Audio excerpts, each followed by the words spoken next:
By Mark Heuchert. In the U.S., cannabis legalization began in 2012 when both Colorado and Washington approved cannabis for recreational use. Today, cannabis is legal in 11 states, along with Washington, D.C., for both recreational and medicinal use for adults over the age of 21. For medicinal use only, it is currently legal in 33 other states. Recreational legalization allowed the cannabis cultivation industry to flourish exponentially. The spike in demand for higher quality cannabis caused growers to experiment with their crops growing operations to yield higher volume. Growers improved their lights, growth mediums, pesticides, heating, cooling and ventilation techniques. But as experimental innovations arise, safety hazards often follow. Employers in this emerging industry have a lot to consider when it comes to protecting their personnel, property and the environment.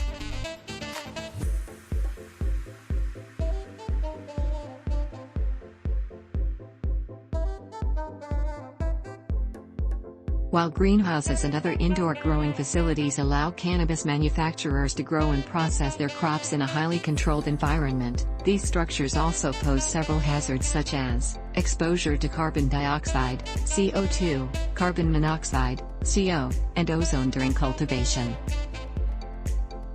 Inhalation of toxic vapors such as lead, cadmium and mercury from broken fluorescent bulbs used for lighting during cultivation. Exposure to mold due to high levels of humidity during growing processes. Use of combustible liquids, butane, CO2 and high-pressure machinery during cannabis oil extraction. Not only do these hazards pose health and safety risks, but they can also stop growers' operations in their tracks. CBD Hemp Extraction. Hazardous gases in cannabis cultivation. CO2 is used during cannabis cultivation as a gas to strengthen greenhouses' atmospheres, as plants require CO2 for photosynthesis. It is also utilized as a liquid to extract oils from the crops. Classified as a simple asphyxiant, CO2 reduces or displaces oxygen in the air. Confined spaces that prevent natural ventilation, such as cultivation and oil extraction areas, may pose asphyxiation risks and should be closely monitored. According to the Food Safety and Inspection Service, FSIS, Environmental Safety and Health Group, ESHG, CO2 levels in outdoor air typically range from 300 to 400 parts per million, ppm, 0.03% to 0.04%, but can be as high as 600 to 900 parts per million in metropolitan areas. There are certain CO2 concentration levels that need to be kept in mind when working with cannabis, such as normal outdoor air 300 to 400 parts per million, 600 to 900 parts per million in metropolitan areas, and fused growth levels 1,000 to 3,000 ppm. While the use of CO2 is ideal for the cannabis plant's growth cycle, it can be dangerous for workers. Mild exposure symptoms include headaches and drowsiness. Higher CO2 concentration levels can cause shortness of breath, rapid breathing, inability to concentrate, dizziness, elevated blood pressure and more. Under extreme levels, death by suffocation may occur. This is why indoor growing facilities should utilize gas detection devices to monitor concentration levels. Additionally, cannabis growing processes also release terpenes, which give the cannabis plant its strong odor. Terpenes are classified as volatile organic compounds, VOCs. VOCs are defined as organic chemicals that have a high vapor pressure at ordinary room temperature, specifically toxic and combustible gases. Terpenes are harmless until they combine with combustible gases, which creates ozone, a highly reactive gas. While beneficial to the upper atmosphere, ozone is a major air pollutant for the lower atmosphere.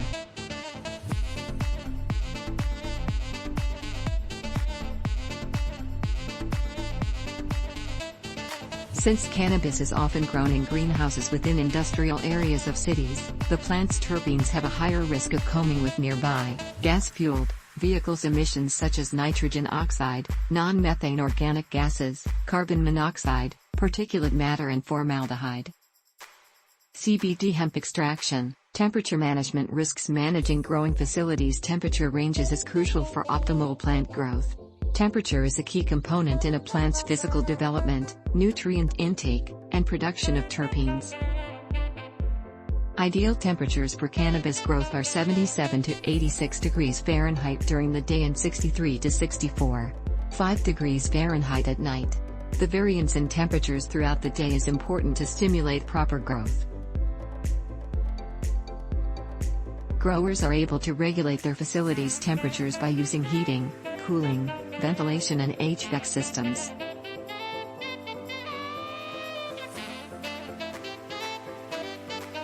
The right combination of heating, cooling, and ventilation systems are essential for successful growing conditions within greenhouses and other indoor growing facilities.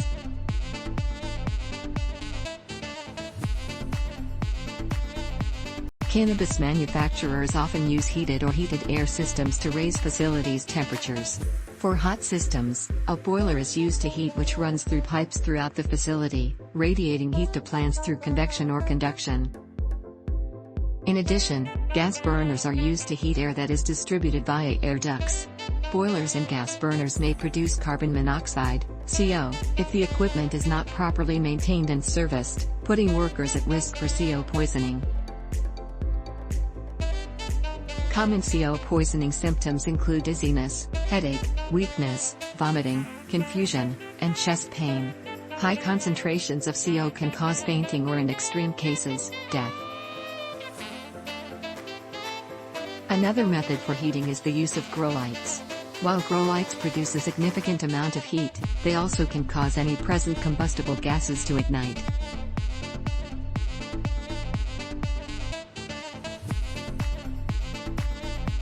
In addition, broken fluorescent bulbs can emit toxic vapors such as lead, cadmium, and mercury. Cooling is often controlled through a ventilation system in the greenhouse. However, manufacturers may also use cool mist or air conditioning systems. Some growers opt for a more integrated HVAC system, which allows for heating, cooling, and ventilation all in one.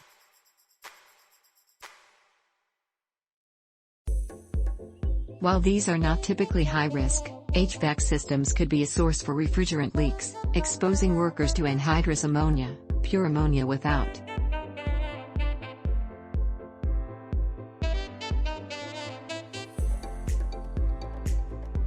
Although anhydrous ammonia is an effective refrigerant, it can be highly dangerous to personnel if it leaks from HVAC systems' pipes or tanks.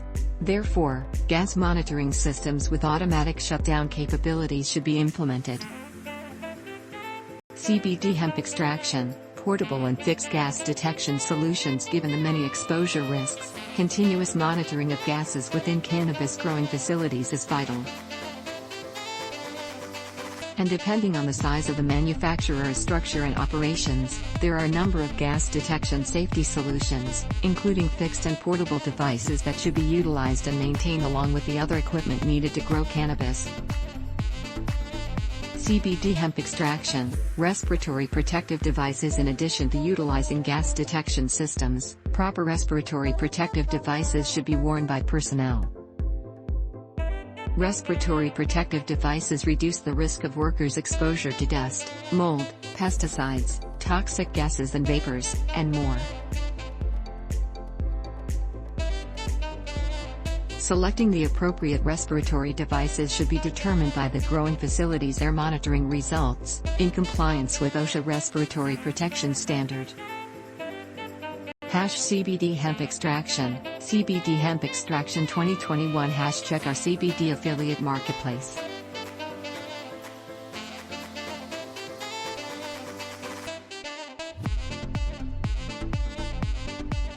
Thanks for watching. Please subscribe.